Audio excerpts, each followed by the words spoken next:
Oh no, not another meeting.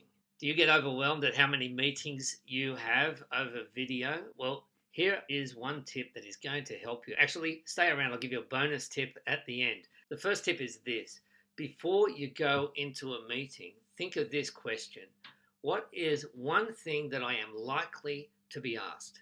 And I'm not talking about, hey, how's the weather where you are? I'm talking about something related to the meeting. If you've got the answer to that, you've got it written down, then you'll be much more ready for the meeting.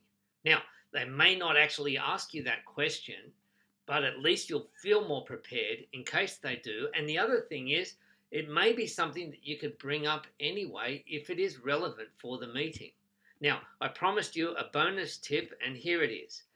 At the end of every meeting, whether it's a sales call or a meeting with a group of colleagues about a project, at the end of every meeting, make sure that everybody is clear what the next step is.